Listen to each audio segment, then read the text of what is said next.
భారతదేశ ప్రజలకు సీతారాములన్నా రామాయణమన్నా మక్కువ ఎక్కువ. మన దేశంలోని ప్రతి గ్రామంలోనూ కనిపించే శ్రీరామ ఆలయాలు, హనుమంతుని ఆలయాలే దీనికి ఉదాహరణ. దేశంలో రాముడు అనే పేరుగల వ్యక్తులు లేని గ్రామం ఉండదు అంటే అతిశయోక్తి కాదు.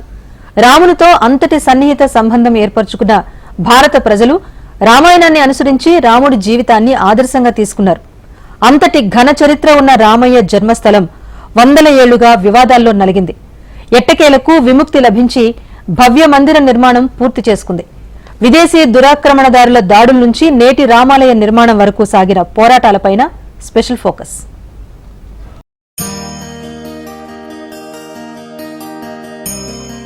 త్రేతాయుగంలో అయోధ్యలో జన్మించారు శ్రీరాముడు. కౌసల్య, దశరథ మహారాజుల జ్యేష్ఠ కుమారుడు. శ్రీరామునికి లక్ష్మణుడు, భరతుడు, శత్రుఘ్నుడు సోదరులు. శ్రీరాముడు నవమి రోజున జన్మించారు. అందుకే ప్రతి సంవత్సరం మార్చి, ఏప్రిళ్లలో పుట్టినరోజును అతని భక్తులు రామ నవమిగా ఘనంగా జరుపుకుంటారు. అయోధ్యలో జన్మించిన శ్రీరాముడు అయోధ్య పట్టణాన్నే రాజధానిగా చేసుకుని చాలా కాలం రాజ్యపాలన చేశాడు. రాముడి ఆదర్శ పాలనా కాలాన్ని శ్రీరామరాజ్యం అంటారు. శ్రీరాముని అనంతరం ఆయన పెద్ద కుమారుడు కుశుడు రాజయ్యాడు. శ్రీరాముడి పరిపాలనా కాలం విశేషాలను తదనంతర కాలంలో ప్రచారం చేసి శ్రీరామరాజ్యాన్ని కొనసాగేలా సుపరిపాలన చేశారు. ఆ కాలంలోనే శ్రీరామచంద్రుడు జన్మించిన చోట భవ్యమైన శ్రీరామ మందిర నిర్మాణం చేశారు. మందిరానికి 10,000 ఎకరాల భూమిని కేటాయించారు. ఇలా యుగాలు గడిచిపోయాయి. ఇక మన కలియుగం ప్రారంభమైంది. రాచరికపు వింత పోకడలు, అనాగరిక రాక్షస జాతులు మళ్లీ పెచ్చరిల్లాయి. ధర్మధేనువు ఒకే పాదంపై నిలబడాల్సిన పరిస్థితి దాపురించింది. ప్రజలకు ప్రాణ సంకటంగా పరిణమించింది. అయోధ్యలో శ్రీరామ జన్మభూమి మందిరాన్ని బాబర్ అనే మంగోలియా నుంచి వచ్చిన విదేశీ ముష్కరుడు తన సైన్యాధిపతి మీర్ భక్షి చేత ధ్వంసం చేయించాడు.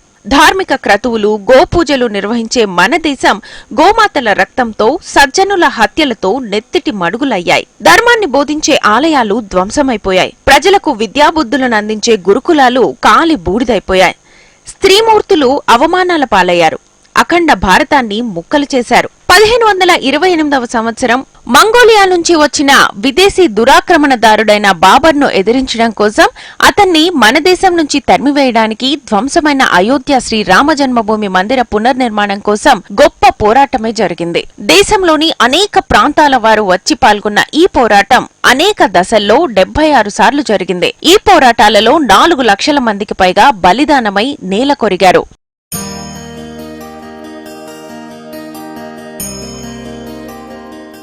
భారత రాజ్యాంగం కూడా శ్రీరాముడితో ముడిపడి ఏర్పడింది. స్వాతంత్రానంతరం భారతదేశానికి నూతన రాజ్యాంగం తయారు చేస్తున్న సమయంలో రామరాజ్యాన్ని ఆదర్శంగా తీసుకున్నారు.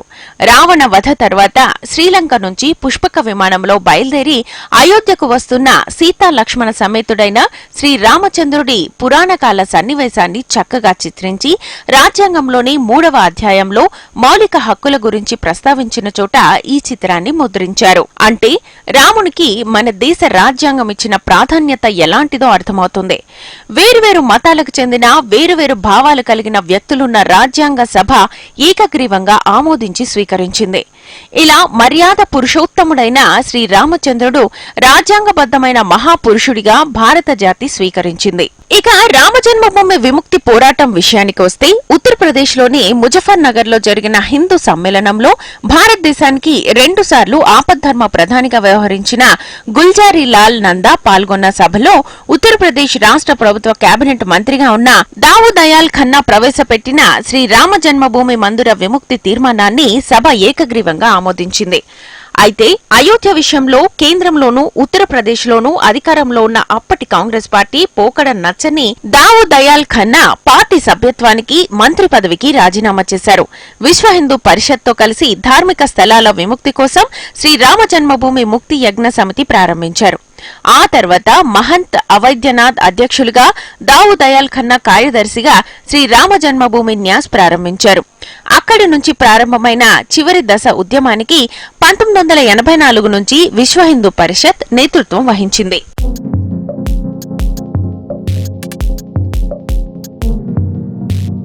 శ్రీ శ్రీరామ జన్మభూమిపై ఉన్న వివాదాస్పద కట్టడాన్ని తీసివేసి భవ్య మందిరం కట్టాలని ప్రజలు చేస్తున్న ఉద్యమాన్ని అప్పటి ప్రధాని రాజీవ్ గాంధీ ప్రభుత్వంలోని హోం మినిస్టర్ బూటా సింగ్ నేతృత్వంలో సామాజిక పెద్దల సమావేశం పేరుతో హిందూ ముస్లిం పెద్దల సమావేశం ఏర్పాటు చేయగా సయ్యద్ షాబుద్దీన్ మాటలతో చర్చలు విఫలమయ్యాయి. రెండవసారి వీపీ సింగ్ ప్రధానమంత్రిగా ఉన్న సమయంలో అలీమియా నవాదీ నేతృత్వంలో చర్చలు జరిగాయి. ముస్లిం సామాజిక నాయకులు, హిందూ సమాజంలోని సాధువులు, మరికొంతమంది ప్రముఖులతో కూడిన బృందంతో జరిగిన చర్చల్లో బాబర్ కట్టడం అడుగున మందిరానికి సంబంధించిన ఆనవాళ్లు ఉంటే ఆ స్థలాన్ని హిందువులకు అప్పగించడానికి అభ్యంతరం లేదని షాబుద్దీన్ ప్రకటించాడు. ఆ ప్రకటనను మిగిలిన ముస్లిం ప్రతినిధులు వ్యతిరేకించారు. ఇలా హిందూ ముస్లింల సద్భావన కొనసాగడం కోసం జరిగిన చర్చలు మరోసారి విఫలమయ్యాయి. మూడోసారి 1990లో చంద్రశేఖర్ ప్రధానిగా ఉన్న సమయంలో విశ్వ హిందూ పరిషత్, బాబ్రీ మసీద్ యాక్షన్ కమిటీ ప్రతినిధుల మధ్యన చర్చలు ప్రారంభమయ్యాయి. రెండు పక్షాల వారు తమ సాక్ష్యాలను లిఖిత రూపంలో కేంద్ర హోంమంత్రికి ఇచ్చారు. అంతేకాకుండా పరస్పరం అందజేసుకున్నారు. ఒకరు ఇచ్చిన విషయాలపై మరొకరు అభ్యంతరాలను, జవాబులను తెలియజేసుకుంటూ చర్చించవలసిన బాబ్రీ మసీద్ యాక్షన్ కమిటీ ప్రతినిధులు జనవరి 10వ తేదీ 1991 నాటి సమావేశానికి గైర్హాజరు కాగా జనవరి 25వ తేదీకి వాయిదా పడింది.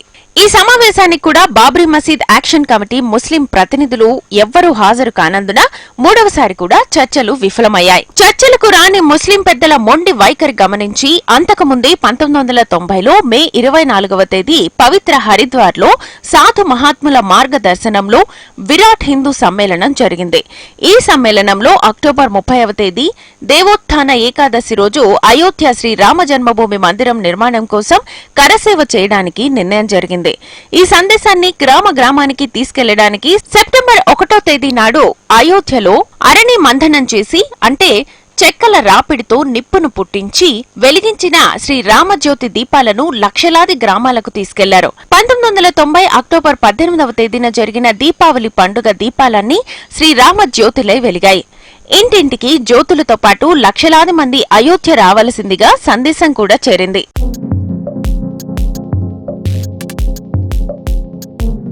అయోధ్యకు తరలి వెళ్లేందుకు కరసేవకులు సిద్ధమయ్యారు. మరోవైపు ఉత్తరప్రదేశ్ ముఖ్యమంత్రి ములాయం సింగ్ ఎవ్వరినీ ఉత్తరప్రదేశ్లోకి అడుగు పెట్టనివ్వనని, అయోధ్యలో పక్షి కూడా ఎగరకుండా చూస్తానని ప్రకటన చేశాడు. దేశం నలుమూలల నుంచి వచ్చే భక్తులను ఆపడానికి రోడ్లన్నింటినీ మూసివేశాడు. అనేక చోట్ల రోడ్లను తవ్వించాడు. అయోధ్యకు వెళ్లే రైళ్లు, బస్సులను రద్దు చేశాడు. 22వ తేదీ నుంచి అన్ని దారులపైన ప్రతి 100 మీటర్లకు ఒక బ్యారికేడ్ చొప్పున నిర్మించి నగరాన్ని దిగ్బంధనం చేయడంతో అయోధ్య నగరం మొత్తం పోలీస్ స్టేషన్ గా మారింది. దేవోత్థాన ఏకాదశి అక్టోబర్ 30వ తేదీ రానే వచ్చింది. దేశం నలుమూలల నుంచి అనేక ఆటంకాలు దాటి అయోధ్య వైపు అడుగులు వేశారు కరసేవకులు.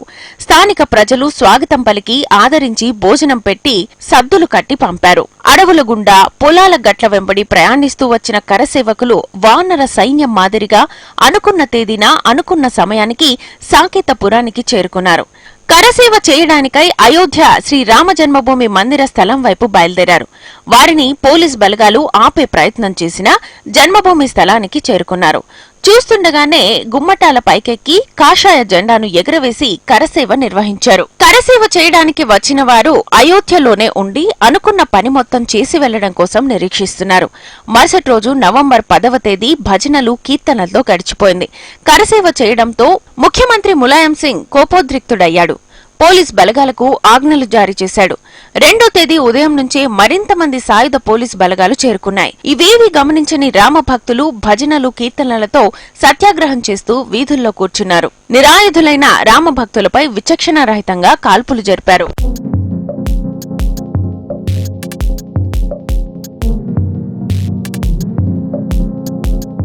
కాల్పుల్లో అనేక మంది ప్రాణాలు కోల్పోయారు. వేలాది మంది గాయపడ్డారు. బెంగాల్, కలకత్తా నుంచి వచ్చిన రామ్ కోఠారీ, శరత్ కోఠారీ సోదరులిద్దరినీ పట్టుకుని పాయింట్ బ్లాంక్ రేంజ్ లో కాల్చి చంపారు. పోలీసుల కాల్పుల్లో సాధువులు, సన్యాసులు, సామాన్య ప్రజలు ఎంతో మంది చనిపోయారు. కొందరినైతే ఇసుక బస్తాలను కట్టి సరియు నదిలో వేశారు. ఇళ్లల్లో దూరి హత్యలు చేశారు. పోలీసులు జరిపిన కాల్పుల్లో తూటాలు తగిలిన వారి రక్తం అయోధ్య వీధుల్లో ధారలైంది. ఆనాటి బలిదానమైన కరసేవకుల అస్థికలను పూజించి యాత్రగా తీసుకెళ్లి నదుల్లో కలిపారు. ఈ అస్థికల యాత్రల్లో కోట్లాది మంది రామభక్తులు పాల్గొన్నారు. ములాయం హత్యాకాండ పట్ల ప్రజల్లో ఆగ్రహం పెల్లుబికింది. దేశం నలుమూలలా సత్యాగ్రహపు జ్వాలలు ఎగిశాయి. 1991 జనవరి 14వ తేదీ మాఘమేళ సందర్భంగా ప్రయాగరాజ్లోని త్రివేణి సంగమంలో బలిదానమైన కరసేవకుల అస్థికలను సంపూర్ణంగా నిమజ్జనం చేసి మందిర నిర్మాణం పట్ల నిబద్ధులమై ఉన్నామని, మరిన్ని బలిదానాలు చేయడానికి కూడా సిద్ధమేనని లక్షలాదిగా సాధువులు, సన్యాసులు, ప్రజలు ప్రతిజ్ఞలు తీసుకున్నారు.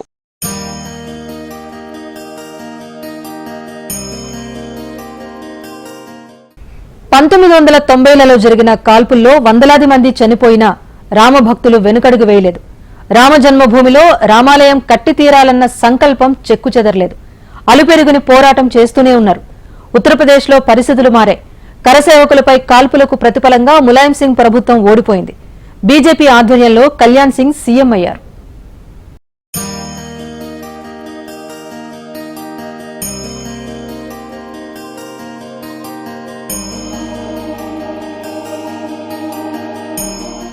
నిరాయుధులైన కరసేవకులను సత్యాగ్రహం చేస్తుండగా నిర్దాక్షిణ్యంగా కాల్చి చంపిన ములాయం సింగ్ ప్రభుత్వంపై ప్రజలకు ఏహ్యభావం కలిగింది.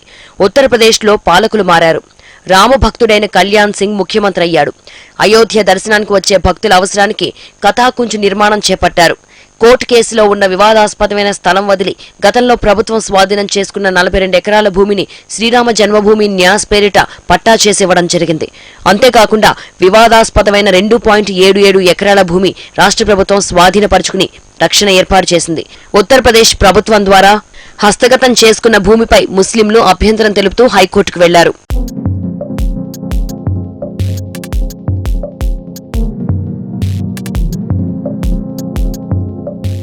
అక్టోబర్ 30వ తేదీ 1992 నాడు సాధు సంతులు ఢిల్లీలో 5వ ధర్మ సంసద్దు జరిపి పరిస్థితులను సమీక్షించారు. ఈ సమావేశంలోనే డిసెంబర్ 6వ తేదీన 2వ కరసేవకై దేశం నలుమూలల నుండి రామభక్తులను అయోధ్యకు ఆహ్వానించారు. నవంబర్ 4వ తేదీ నాటికి వాదనలు విన్న హైకోర్టు త్వరలోనే తీర్పునిస్తుందనే విశ్వాసంతో కరసేవలో పాల్గొనడం కోసం లక్షలాది మంది భక్తులు డిసెంబర్ 1, 2వ తేదీ నాటికే అయోధ్య చేరుకున్నారు. హైకోర్టు తీర్పు కోసం ఎదురుచూస్తున్నారు. డిసెంబర్ 4వ తేదీ నాడు హైకోర్టు వారు తాము డిసెంబర్ 11వ తేదీన తీర్పు వినిపిస్తామని ప్రకటించారు. డిసెంబర్ 6వ తేదీ రానే వచ్చింది. మరోవైపు దేశంలో జరుగుతున్న పరిణామాలు, ప్రభుత్వాలు వ్యవహరించిన తీరు గమనించిన కరసేవకులు ఇక సహించలేకపోయారు. ఆవేశపూరితులై అన్యాయాన్ని ప్రశ్నిస్తూ తిరగబడ్డారు.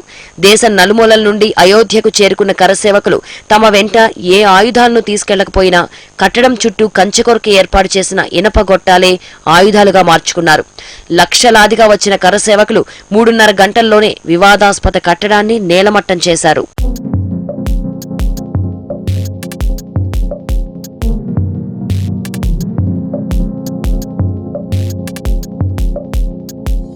గుమ్మటాల కింద ఉన్న బాలరాముడి విగ్రహాన్ని ముందే బయటకు తీసుకొచ్చిన కరసేవకులు శ్రీరామ జన్మభూమి స్థలంలోనే వెనువెంటనే గుడ్డతో వెదురు బొంగలతో చిన్న టెంట్ వేసి 4 వైపులా ఇటుకలు, మట్టితో గోడలు కట్టి అప్పటికప్పుడు చిన్న మందిరాన్ని నిర్మించారు.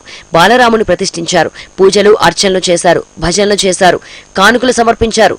కరసేవకుల ఆనందానికి అవధులు లేకుండా పోయాయి. భారతమాత నుదిటిపైన విదేశీ దురాక్రమణదారుడి దాష్టికానికి గుర్తుగా ఉన్న అవమాన చిహ్నాన్ని చెరిపివేశామని సంతోషం వ్యక్తం చేశారు. ఆ రోజు బాబర్ కట్టడాన్ని తొలగిస్తున్న సమయంలోనే మరొక విశేషం బయటపడింది. 1154 సంవత్సరం నాటి సంస్కృతంలో చెక్కిన శిలాశాసనం బయటపడింది. అమూల్యమైన ఈ శిలాశాసనంలో విష్ణుహరి యొక్క స్వర్ణ కలసముతో కూడుకున్న మందిరం యొక్క వర్ణన, అయోధ్య నగరం యొక్క వర్ణన, దశకంఠుడైన రావణాసురుని గర్వభంగపు వర్ణన శాసనంపై చెక్కారు. దీనితో భవ్యమైన ప్రాచీన అయోధ్య శ్రీరామ జన్మభూమి మందిరానికి సంబంధించిన ఆనవాళ్లు, అవసరమైన సాక్ష్యాలు దొరికినట్లయింది. అక్కడ దొరికిన సాక్ష్యాలు, మోడీ సర్కార్ నడిపిన రాజనీతి అన్నీ వెరసి సుప్రీంకోర్టు తీర్పుతో రామమందిర నిర్మాణ కళ సాకారమైంది.